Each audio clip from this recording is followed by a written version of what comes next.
getting on into game number 3 of this best of 5 series. It's LucifroN spawning in as the Ro6 in this southwestern side. He's in the color yellow, and on the opposite side, it's Puppypaw as the HRE and immediately moving out for the deer opening, which I love. Alright, I'm back as well. My Discord apparently has crashed, but now I'm back. So for a second I thought you were muted because I saw like your mouth was moving on the stream, but I didn't hear anything from you anymore. And I was like, wait, Dabston, are you muted? No, it was my Discord that crashed. Alright, but here we are again. Puppypaw going out for the early deer opening here with the HRE. That's interesting. Oh, just the classic mix-up. It happens to us all, and I really do like this deer opening because it's almost like a 2 birds with 1 stone. You're getting this better eco to start off, you're denying bounty from Ro6, and you're saving sheep for yourself in the long run as well under your town center. So I guess that's three birds with 1 stone. Yeah, it works out quite nicely here for him as well, and I mean, the gold is in a good position for it, because usually you want to like move your prelude back and forth between the gold and your food source in order to buff up all the villagers that you can with the inspiration. Only thing I'm seeing right now that's a little bit of a head scratcher, especially on a map like Highview. Puppypaw is only in a single scout right now.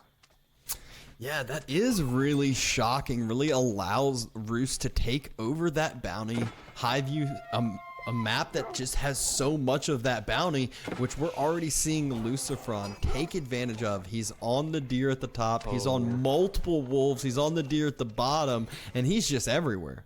That's a 500 bounty game, because Puppypaw, he also didn't spot the deer over there. Now he's going towards his corner, thinking that his last deer is going to be over there, but... Oh no. Oh no. This is gonna be terrible for Puppypaw. LucifroN is gonna get so much bounty here. Wheelbarrow is not gonna need to be cancelled here for him. No, not even close, as he's already got the gold in the bank after these next couple wolf pickups, and still has the deer on his side that he's going to be able to pick with another wolf and another wolf next to the other deers. There's just, I mean, too much gold for LucifroN to know what to do with. Alright. We're gonna look at it in the next 2 minutes, but I'm just gonna put in my prediction right now. I'm gonna say without any boar kills, it's gonna be 420-ish. I mean, I'm starting to get scared. I just keep hearing wolf after wolf after wolf. I'll go a little under you just because I feel like 420 is so high. He still hasn't got. Has he gotten the deer on in the southeastern side? Okay. Think so. It's gonna be 395. Wait, let's check. He hadn't done it yet. Wait until the 4-minute-ish mark. He'll get there. He'll go back there eventually. I mean, it doesn't look like Puppypaw is gonna go there anytime soon, so... My question is, with this much bounty, you could have technically canceled Wheelbarrow and like had enough gold to go up to Castle Age soon. Definitely an option there. He's not going for it this time, though. Yeah, it's an insane amount of bounty right now. He got Wheelbarrow, and he'll be able to immediately grab double broadaxe as well. Yeah, and that deer still hasn't been spotted out, so when he does, that's an extra 95 bounty, because it's a full deer pack as well as a wolf over there for him. So and behind all of this, he also has a ton of sheep. Oh yeah, I mean, that's what happens when your opponent goes 1 scout on Highview. It's just not something that you see too much. That's not... okay, I guess that is, okay, that's a lumber camp. That makes sense. I thought he was going out to the stone, and I was like, wow, that's a mistake that I make. Now he's gonna be spotting out the deer. He's gonna be super happy that these are still alive, and I mean, that's just gonna be a huge amount of bounty here for him. Actually, another deer there being left alive, and he's actually, is he gonna push it back as well? A little bit. All right, we're gonna readjust to 405. That was an extra 10 bounty. You know, I gotta adjust my guess now. All right, I'll stick to 420. And now the gremlins are out on the field. Puppypaw getting some harassment here now. It's gonna have to do that. That's down. He should have gone down. Yeah, he should have. Still might be able to pick off another one, but no. Body blocks his own militia. Just feels good enough denying the deer for the time being. Deer pack has been cleared on up. The wolf will be finished, and we will finally get our favorite game of Guess the Bounty. We already said it, 405 to 420, and it's 420! Hey, let's go. All right, 420. Here we go. Nice. And LucifroN, he's putting on the pressure right now. He knows how ahead he is with that bounty, and he's immediately pressuring. Oh, that's sad.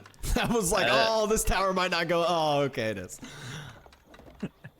Gremlins just passing the torch as soon as they start hitting that, and yeah, now the aggression is going to be coming in from LucifroN, but it feels like Puppypaw, he's already got that second TC going.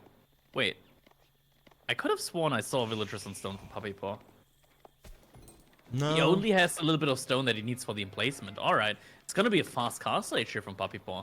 Yeah, this is where I used to see Divine do this all the time. It was like you drop an outpost on your gold. He'd drop an outpost on his deer, or not deer, on the berries, but no need for the berries since he took the deer.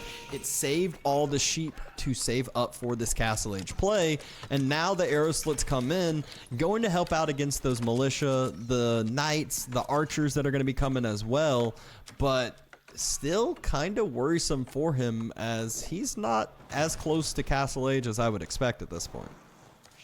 Yeah, and the question is, what is Puppypaw gonna do once he reaches castle age? Because he's gonna have to put out some kind of units, and the question is, what can he do that's gonna be able to compete with LucifroN's army? Because LucifroN, with the ruse, he's gonna be able to make knights in the feudal age, and if Puppypaw goes for his knights, the superior mass from LucifroN is gonna be able to easily deal with those. Yeah, you see it happen all the time. These knight civilizations, they're fine with some extended feudal age play because of that. The knight numbers is what really matters. It's not always the quality for them, as they do more than good enough. And now we're starting to see LucifroN queue up those archers, which is perfect, as Puppy only investing into spears as far as now. Yeah, now Puppypaw also adding in horsemen. Okay, this is gonna be interesting. So it's not gonna be fast castle age, but then the question stands, like, he's investing into a lot of gold right now, or rather not investing, but he's gathering up a lot of gold right now. And the further, or rather the longer he stays in feudal age, the more likely it's gonna be that he's gonna run out of food. Yeah, exactly that. We're seeing double broadaxe come in for Puppypaw, which is an odd choice. It's not that fast castle play, it's more of an kind of just safer farm to castle age play to actually have this food economy behind it like you were talking about.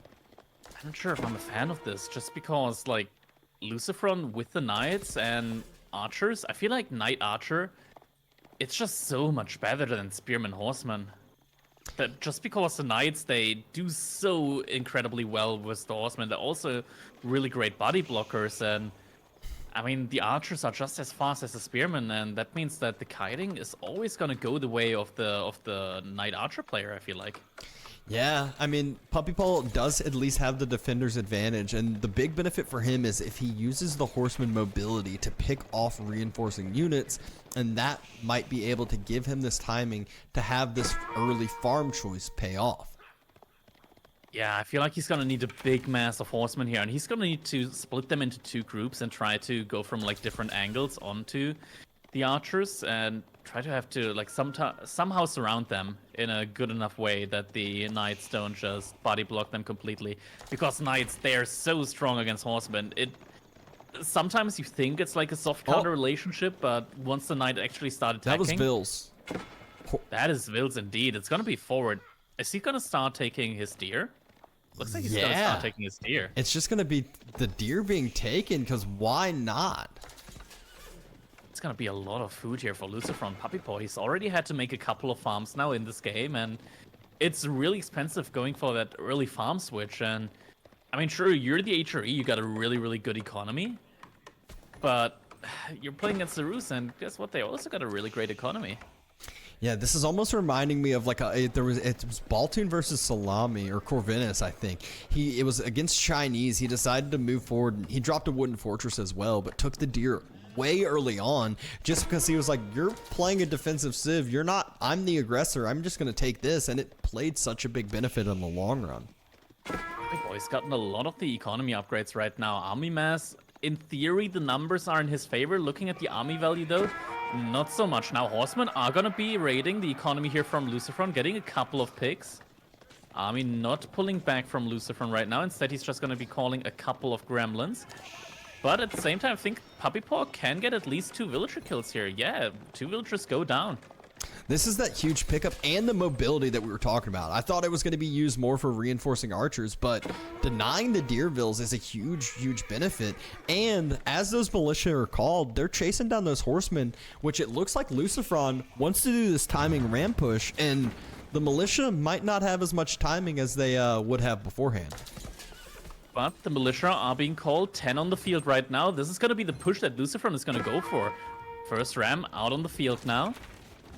Puppypaw going to be able to hold this. Now, the outpost is in range of the emergency repairs, so it's going to be able to repair that. It's going to have to put units soon into that outpost if it wants to maximize the damage out of it. Archers teetering and going on to those spearmen. Now the gremlins arrive, and I feel like Puppypaw, he might need to just run away and hope that the emergency repair is going to last long enough for the gremlins to just run out. Yeah, good brace on one of those knights. Horsemen still trying to find some damage to raid. Villagers running away from the woodline. Outpost, emergency repair utilized. Still able to stay alive for the time being. Gremlin utilized as expected. Just thrown away as they have a timing. But Puppypaw holds this for the time being and still has a good amount of horsemen alive as well as spears. Is he really though? I'm not sure, because the numbers right now, they're even further in the lead of LucifroN right now than they were at the beginning of this. So many of the spearmen have gone down and are going down right now. Now, Puppypaw is getting the reinforcements, as he said earlier, but I'm not sure if that is enough right now for him. It might not prove to be. Outpost helping a little bit, but Outpost not proving to help enough, as now the military numbers are still continuing to fall. Ville's pulled to go try to repair this outpost, but that means they're going to be taken down. Now it's GG. Knights are absolutely still shredding, alive and healthy. Ville's pulled back, and looks like that early farm build was not the way to play. Yeah, the horsemen just getting body blocked by those knights, not being able to find the engagement on the archers means that Puppypaw is not going to be able to hold this push here from LucifroN. That's just the point that I was trying to make earlier. Just the knight archer build. It's so easy to body block, and just like that, that game goes the way of LucifroN, this one. Yeah, it's just after that push, all that time, LucifroN still massing up Puppypaw. All those farms got idled because he doesn't care if the militia get thrown away, and the knights are able to tank so much diving there. Just such a good timing push from LucifroN, which is one of the things I feel like we say time and time again from him and his brother. It's these timing pushes, these aggressive civilizations, and these aggressive playstyles.